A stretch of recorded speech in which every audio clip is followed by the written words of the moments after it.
जय Shri Krishna. Krishna devotion channel के सभी भक्तों का स्वागत है। और आज हम श्रवण करेंगे श्री कृष्ण चरित अमृतम में श्री कृष्ण और सुदामा जी की कथा। हमने पिछले भाग में श्रवण किया था कि सुदामा जी का क्या चरित्र था, किस प्रकार से उनकी पत्नी बेहद ही दरिद्रता से गुजारा कर रही है और किसी साधु के द्वारा श्री कृष्ण मित्र हैं सुदामा के, यह पता लगते ही वह अपने पति सुदामा को अपने मित्र श्री कृष्ण से मिलने के लिए द्वारिका के लिए भेजती है। तो उससे आगे की कथा हम आज के भाग में श्रवण करेंगे। श्री कृष्ण चरित अमृतम भाग 307 द्वारिका की ओर सुदामा जी की पत्नी सुशीला अपने पति को श्री कृष्ण से मिलने के लिए भेजने तो वाली है, लेकिन साथ में भेंट क्या दे, इसी चिंतन में वह सो जाती है और सोचती है कि चिड़ा वह कैसे व्यवस्था करेगी। हाँ, पड़ोस से मांग लूंगी और फिर मैं उसे लौटा दूंगी, लेकिन सोचती है कि मैं कैसे उसको लौटाऊंगी। पति सुदामा ने तो कभी हाथ नहीं फैलाया। द्वारका भेजने के लिए सुशीला चल तो पड़ी थी अपने अड़ोस पड़ोस से चिड़ा मांगने, और दूसरी पड़ोसन से पूछ रही थी, अरे कौन मांगने आया है? सुशीला है, उत्तर देती है। ये लोग तो कभी मांगते नहीं, फिर आज कैसे मांग रहे हैं? सुशीला जब अपने पड़ोस में चिवड़ा मांगने गई तो वहाँ पड़ोसी सोच रहे हैं कि ये लोग तो कभी नहीं मांगते, आज यह कैसे मांगने आ गई। तो कहती है सुशीला, बहन मेरे पति द्वारिका जा रहे हैं, द्वारकाधीश से मिलने के लिए। वह मेरे पति देव के मित्र निकले हैं। सुशीला यह बात अपने अड़ोस पड़ोस की महिलाओं को समझा रही हैं। सुशीला की हंसी उड़ाई जाने लगी। क्या वहां जाकर द्वारकाधीश से भीख मांगेंगे तेरे पति? मित्र निकले, इसका क्या मतलब हुआ? सभी ऐसा करके हंसने लगी। और देखो, मित्रता भी जोड़ी है तो किससे? द्वारकाधीश से। और सुशीला कहती है, मैं झूठ नहीं कह रही बहन, सुनो, बचपन में दोनों साथ ही पढ़े थे अवंतिकापुरी में। सीधी सादी है बेचारी सुशीला, जो बात है वह बता दी। सुशीला, द्रुपद और द्रोणाचार्य की चर्चा तो सुनी होगी तुमने, कहीं ऐसा ही ना हो जाए ये दोनों भी मित्र थे, साथ साथ पढ़े थे, पर द्रुपद क्षत्रिय और द्रोण ब्राह्मण। शिक्षा पूरी हुई तो द्रुपद अपने राजमहल में और द्रोण अपनी झोंपड़ी में। पड़ोस की महिलाएं तो सुशीला को कोई और ही कहानी सुनाने लगी थी। बेचारी सुशीला सुन रही है, कर भी क्या सकती है। तेरे पंडित सुदामा की तरह द्रोण की भी शादी हो गई, अब गरीब घर कुछ पास में नहीं था। सुशीला तेरी ही तरह, ये कहकर और हंसती हैं।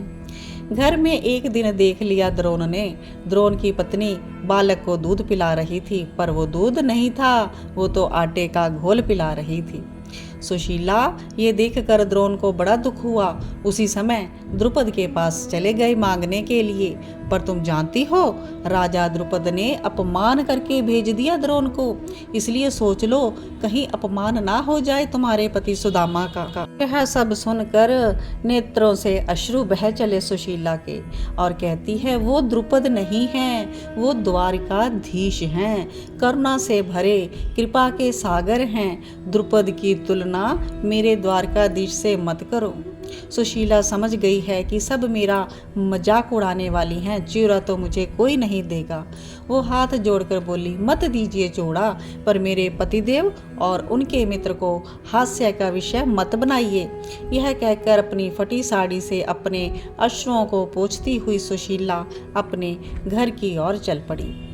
और पीछे फिर एक पड़ोसन ने आवाज दी, सुशीला बहन, किसी गरीब को कुछ दे नहीं सकते तो कम से कम बस।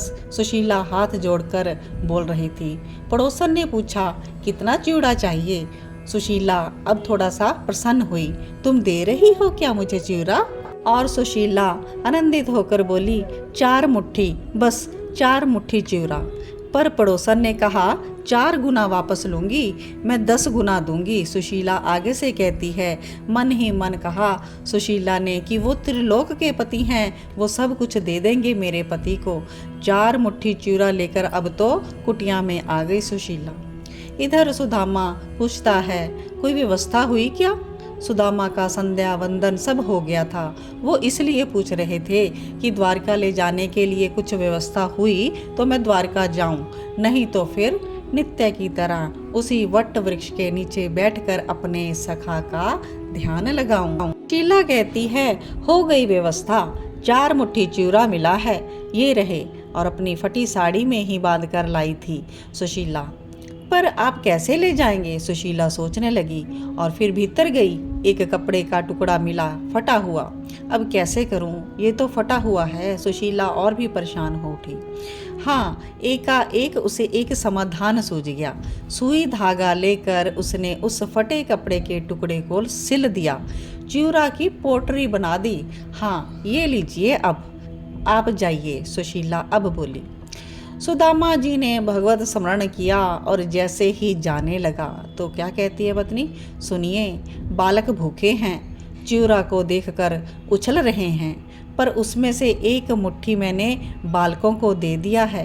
आप अब शीघ्र जाइए, विलंब करेंगे तो कहीं बालक भूख से ना मर जाएं। और सुशीला के नेत्रों से अश्रु झरने लगे। रो क्यों रही हो सुशीला? भगवान पर भरोसा रखो, वो सबका अच्छा ही करते हैं। सुदामा सुशीला की वो चिवड़ा की पोटरी कांख में दबाए हाथ में लाठी लेकर चल पड़े द्वारका की ओर। पर इस तरह कब तक चलते? 1 मास से इन्होंने मात्र जल ही तो पिया था, अन्न का दाना तो इनके पेट में गया ही नहीं था। आपको गिननी हो मानव देह में कितनी हड्डियां होती हैं तो आप सुदामा के शरीर में गिन सकते थे। 2 कोस ही चल सके थे सुदामा कि थक गए और बैठ गए। और किसी से पूछते हैं पथिक से, हे भैया, द्वारका कितनी दूर है? उसने सुदामा को देखा ऊपर से नीचे तक, फिर बोला, ऐसे तो आपको वर्षों लग जाएंगे। तब सुदामा ने वहीं एक वृक्ष देखा, जलाशय भी था वहां। बस अपने सखा को याद करते हुए जल पिया, थकान हो गई, सो गए वहीं पर।